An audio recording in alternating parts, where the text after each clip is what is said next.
Hola, ¿cómo están? Bueno, una alegría muy grande poder acompañarlos en esta nueva oportunidad. Esta vez lo hacemos de esta forma, pero bueno, un saludo para todos los hermanos, para toda la gente ahí del Buen Pastor y hubiéramos querido compartir este tiempo en persona, pero lo podemos hacer de esta manera y vamos a tratar de aprovecharlo así. Nos toca hoy ir a un relato, a una porción de la carta de Pablo a los Efesios, que seguramente ustedes ya empezaron a recorrer juntos. Hoy nos toca tomar el capítulo 1 y el pasaje que está del versículo 15 al 23. Así que vamos a leerlo juntos, vamos a ver qué es lo que Pablo les escribe a estos hermanos de la iglesia de Éfeso. Y vamos a tratar de rescatar algunas cosas que sirvan para nuestra edificación y sobre todo para nuestra meditación, que podamos pensar en todo esto, quedarnos pensando en todo esto que Pablo dice. Algunas cosas que escapan un poco a nuestro razonamiento y a nuestra capacidad de comprensión. Pero bueno, parte de esto es el mismo sentido del pasaje que vamos a leer, llegar a entenderlo. Pero otras que podemos entender claramente van a ser para nuestro bien. Así que leemos juntos, si me acompañan, Efesios 1:15 en adelante dice: por esta causa también yo, dice Pablo, habiendo oído de vuestra fe en el Señor Jesucristo y de vuestro amor para con todos los santos, no ceso de dar gracias por vosotros, haciendo memoria de vosotros en mis oraciones, para que el Dios de nuestro Señor Jesucristo, el Padre de gloria, os dé espíritu de sabiduría y de revelación en el conocimiento de Él, alumbrando los ojos de vuestro entendimiento, para que sepáis cuál es la esperanza a que Él os ha llamado, y cuáles las riquezas de la gloria de su herencia en los santos, y cuál la supereminente grandeza de su poder para con nosotros los que creemos, según la operación del poder de su fuerza, la cual operó en Cristo, resucitándole de los muertos y sentándole a su diestra en los lugares celestiales, sobre todo principado y autoridad y poder y señorío, y sobre todo nombre que se nombra, no solo en este siglo, sino también en el venidero. Y sometió todas las cosas bajo sus pies, y lo dio por cabeza sobre todas las cosas a la iglesia, la cual es su cuerpo, la plenitud de aquel que todo lo llena en todo. Hasta acá nomás la lectura de esta porción que está metida claramente al principio de toda una carta elaborada por Pablo y enviada a este grupo de hermanos que se reunían en Éfeso. La porción, como acabamos de ver, se trata básicamente de una oración. El contenido y la motivación de una oración que hace Pablo a favor de estos hermanos de Éfeso.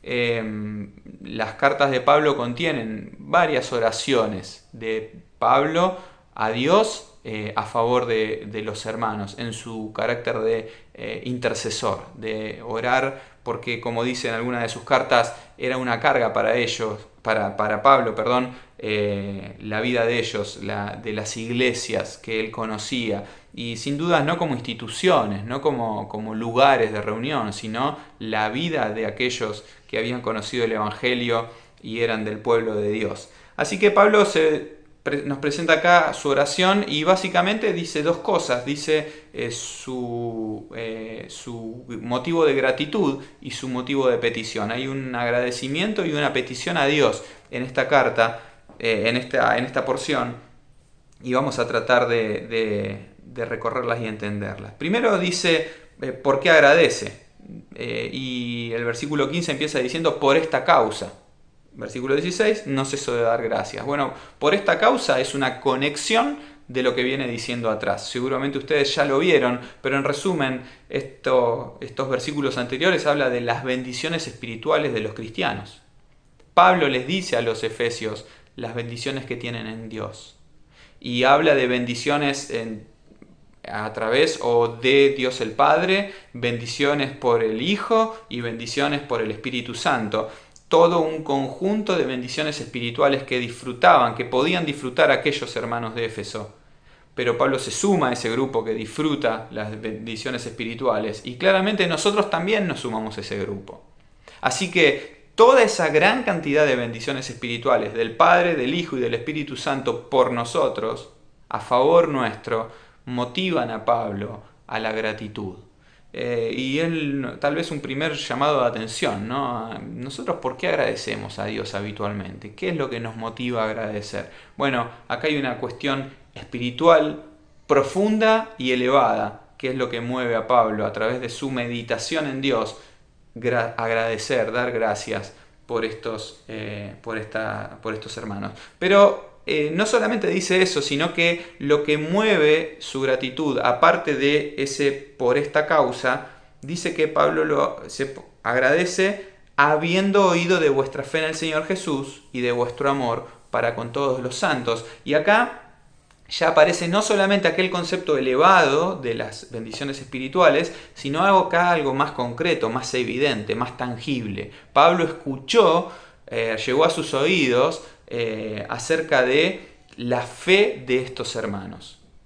Evidentemente habían dado testimonio de esa fe, la habían declarado, habían profesado ser cristianos, y eso había llegado a los oídos de Pablo. La fe de ellos en el Señor Jesús, pero no como un concepto abstracto y solamente dicho, declarado, sino que dice vuestro amor para con todos los santos. O sea, son dos cosas que van de la mano.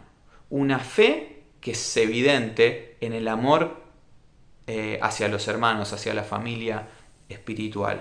Es el mismo concepto que usa Santiago cuando dice en el capítulo 2, la fe sin obras es muerta en sí misma. Es el mismo concepto que dice Juan en su carta cuando dice aquel que dice que ama a Dios pero aborrece a su hermano, es mentiroso. Son dos cosas que no pueden ir de la mano. Bueno, acá es lo mismo. Ellos, los efesios, habían manifestado su fe, pero era evidente por el amor que tenían por los hermanos. Así que es también una cuestión ahí que nos llama a nuestra revisión interna, ¿no? La medida del amor que tenemos por los hermanos habla mucho de la medida de fe que tenemos para con Dios, y ahí nos paramos, ¿no? Y tendríamos que revisar nuestra condición. Bueno, en los Efesios era tan evidente esto, que iban de la mano las dos cosas, que habían motivado a Pablo a orar y a dar gracias, Ahora, ¿qué es lo que pide Pablo?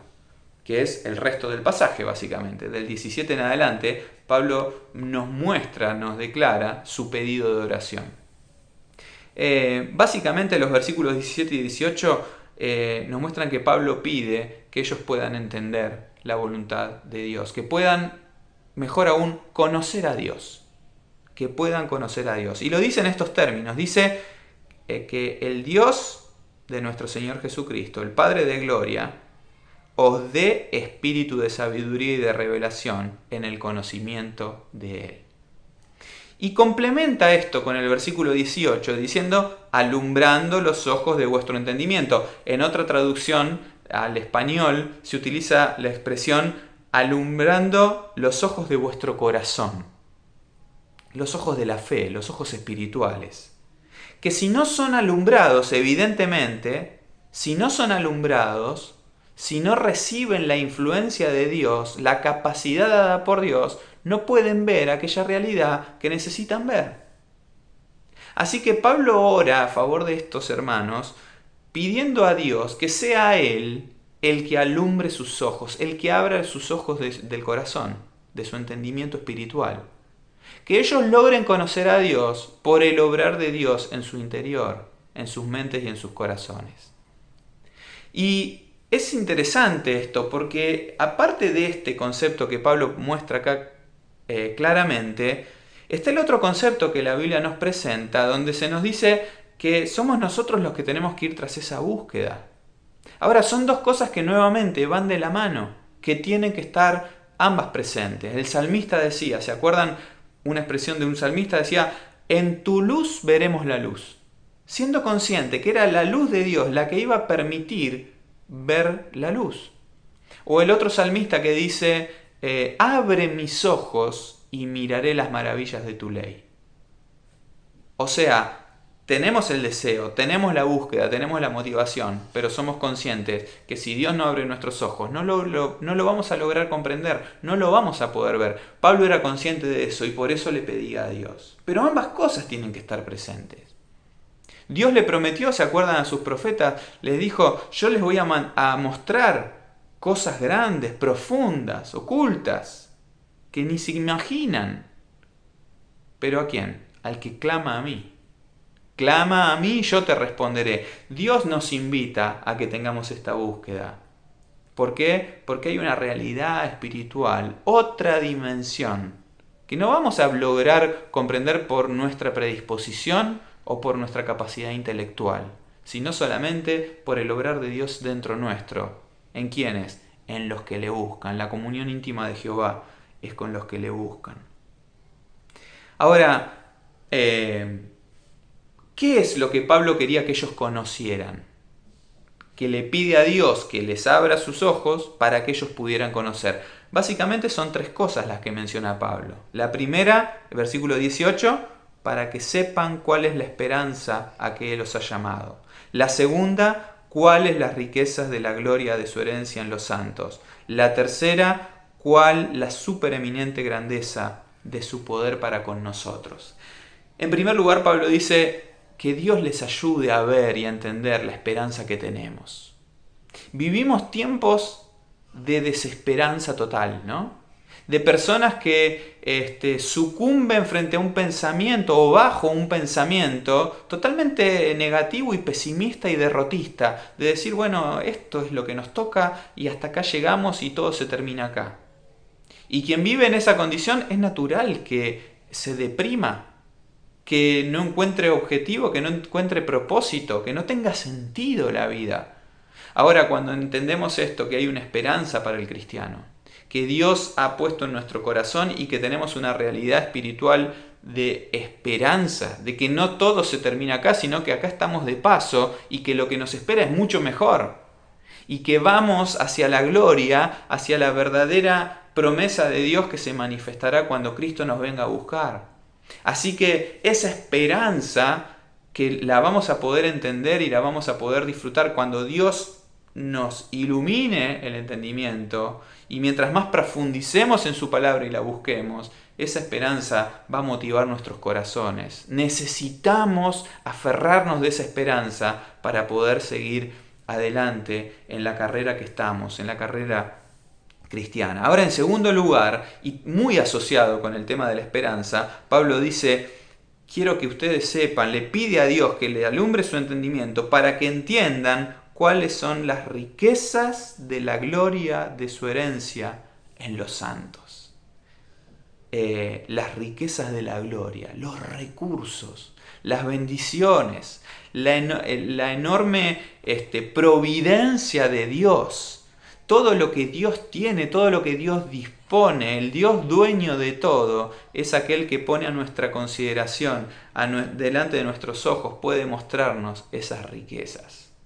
Terminar de entender que somos coherederos con Cristo, de que lo que nos espera y lo que podemos tener es todo porque somos hijos de Dios y porque hemos sido salvos y estamos en su familia. Entonces nos va a permitir darnos cuenta de la enorme herencia que disponemos, que nos espera, que disfrutamos, que podemos hoy disfrutar. Ahora, en tercer lugar, dice cuál es su poder para con nosotros. Acá, en nuestra traducción al español, se ve esta realidad, pero mucho más se ve en el griego, en las palabras que usa Pablo. Pareciera que no le alcanzan los adjetivos a Pablo para describir las cualidades de este poder. Este poder que no es un poder ajeno, lejano de un Dios todopoderoso, sino que dice la expresión que usa Pablo, la supereminente grandeza de su poder para con nosotros, los que creemos. Y fíjense, Pablo da algunas características, algunas descripciones de ese poder, para que terminemos de entender que ese mismo enorme poder, esos adjetivos que Pablo no logra terminar de reunir para describir la enormidad que tiene ese poder, nos trata de demostrar de qué se trata a través de lo que dice, por ejemplo, del versículo 20 en adelante. Ese poder que es el mismo poder que operó en Cristo. ¿De qué manera operó en Cristo? Resucitándole de los muertos, sentándole a la diestra de Dios en lugares celestiales, sobre todo principado y autoridad y poder y señoría y sobre todo nombre que se nombra, no solo en este siglo, sino también en el venidero. Y ese mismo poder, el que es para con nosotros, es ese poder el que sometió todas las cosas bajo sus pies. Es el mismo poder que lo dio por cabeza sobre todas las cosas a la iglesia. Así que, queriendo Pablo describir ese poder que está a favor nuestro, que es el poder que opera para nosotros, para con nosotros, Pablo describe toda esta enormidad de la persona y la gloria de Cristo. Y acá es donde decimos, ¿no?, que hay un montón de cosas que no logramos cobrar dimensión, no logramos entender. Es como cuando vamos a aquel pasaje de Filipenses capítulo 2 del 5 al 10 y se nos muestra el Señor Jesús. Siendo en forma de Dios, viene a este mundo y siendo hombre se hace siervo y siendo siervo va a la muerte y en esa muerte, muerte de cruz. Algo logramos entender de eso, ¿no? Porque es el Jesús hecho hombre que nos permite entender la grandeza de Dios. Pero luego dice que Dios también lo exaltó. Y luego nos dice que le dio un nombre sobre todo nombre y empieza a hablar de todo postrado, arrodillado ante Él. Lo que está en el cielo, lo que está en la tierra, lo que está debajo de la tierra. No llegamos a entender cuál es la dimensión del señorío y la autoridad del Señor Jesús. Bueno, de eso mismo trata este pasaje, cuando Pablo quiere hacerles entender a los efesios y nos quiere hacer entender a nosotros cuál es esa grandeza. ¿Cuál es esa grandeza que tiene la persona del Señor Jesucristo, en quien nosotros hemos depositado nuestra fe? Pero no podemos dejar de resaltar, y tal vez lo que yo quisiera que nos llevemos para meditar es esa expresión que dice en el versículo 19, que es su poder para con nosotros los que creemos, según la operación del poder de su fuerza. Varias veces en la Biblia se habla del poder de Dios. Y por ejemplo, en el pasaje de Romanos, ¿recuerdan? Romanos capítulo 1, Pablo dice que el Evangelio es poder de Dios. Es el mismo término que se utiliza acá. El Evangelio es poder de Dios para salvación a todo aquel que cree. Así que este poder que acá dice Pablo, operó de tal manera en Cristo que lo elevó a una cualidad de señorío que nosotros ni siquiera podemos llegar a entender en su totalidad. Ese mismo poder es el poder que obró en nosotros, que operó en nosotros para lograr nuestra salvación. El Evangelio es poder de Dios. ¿Por qué se necesitaba semejante poder, tamaño poder a favor nuestro? Porque el estado en el que estábamos era deplorable, era definitivo, era tremendo. Nuestro pecado nos había llevado a la muerte. Este mismo pasaje de Efesios, esta misma carta de Efesios a continuación, seguramente lo van a ver luego ustedes en el capítulo 2 al principio, dice que estábamos muertos en pecado. Así que ese poder de Dios en el Evangelio tuvo que levantarnos de la muerte y darnos vida.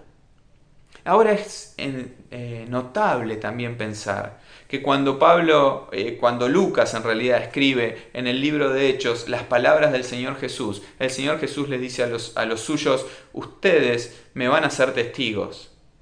¿Cuándo? Cuando reciban al Espíritu Santo. Recibirán poder cuando haya venido sobre ustedes el Espíritu y me serán testigos. Así que el mismo poder que levantó al Señor Jesús de entre los muertos y lo posicionó en lo más alto de todo, ese mismo poder obró en nosotros para nuestra salvación. Y es el mismo poder que nos comisiona, que nos permite cumplir con nuestra comisión, con lo que Dios ha puesto en nuestras manos para que llevemos adelante en este mundo. Por eso Pablo en Colosenses, miren, si leemos, sabemos muy bien, ¿no?, del gran paralelo que tiene el libro de Efesios con el libro de Colosenses, pero en Colosenses 1:29 dice Pablo: para lo cual también trabajo, luchando según la potencia de Él, la cual actúa poderosamente en mí. Es el mismo concepto. Yo trabajo, yo pongo de mi esfuerzo. Y la Biblia nos llama a esforzarnos, incluso en las cosas de Dios, esforzarnos. Pero ¿cómo es ese trabajo? ¿Cuándo tiene sentido? Cuando es según su potencia, según su poder. Y dice Pablo, la cual actúa poderosamente en mí. Dice el pasaje de 1 Corintios 4:20, el reino de Dios no consiste en palabras, sino en poder. Y gran parte de nuestra gran derrota espiritual, de nuestras derrotas en la vida, de nuestros no logros en nuestra carrera espiritual, de nuestras caídas, de nuestros pecados, de tantas veces que desobedecemos a Dios, de tantas iniciativas que quedan truncas, de tantas cosas que quisiéramos, intenciones, buenas intenciones que quedan en el camino. Gran parte de todo eso es la falta de poder. No porque haya menguado el poder de Dios, sino porque evidentemente nosotros somos los que hemos caído, hemos quedado en el camino, y muchas veces gran parte de las cosas que hacemos las hacemos en nuestra fuerza, en nuestro poder, con nuestra capacidad. Y Pablo en su oración le pide a Dios que estos hermanos de Éfeso puedan entender, puedan tener el discernimiento espiritual para comprender cuál es el tamaño del poder de Dios que está a favor nuestro. El mismo poder de Dios que obró en Cristo y lo llevó a donde lo llevó, a ser Señor sobre todo, es el poder que puede operar en nosotros poderosamente para gloria de Dios. Por eso Pablo dice también en Romanos 8:18, aquel pasaje que dice: tengo por cierto que las aflicciones del tiempo presente no son comparables con la gloria venidera que en nosotros ha de manifestarse. O sea, cuando tratamos de pensar en la dimensión del poder de Dios, cuando tratamos de pensar en la dimensión de lo que nos espera en Dios, cuando tratamos de pensar de la dimensión de lo que Dios puede hacer a través nuestro y quiere hacer a través nuestro, entonces todas las cosas de este mundo empiezan a desdibujarse, pierden mucho sentido y cada vez tienen más sentido. Cobra más fuerza en nosotros el propósito de Dios y el ponernos en las manos de Dios para que Él obre en ese poder a través nuestro. Así que esta es la oración de Pablo, que los efesios entiendan. Y esta debería ser nuestra oración, a favor de nuestros hermanos y a favor de nosotros mismos.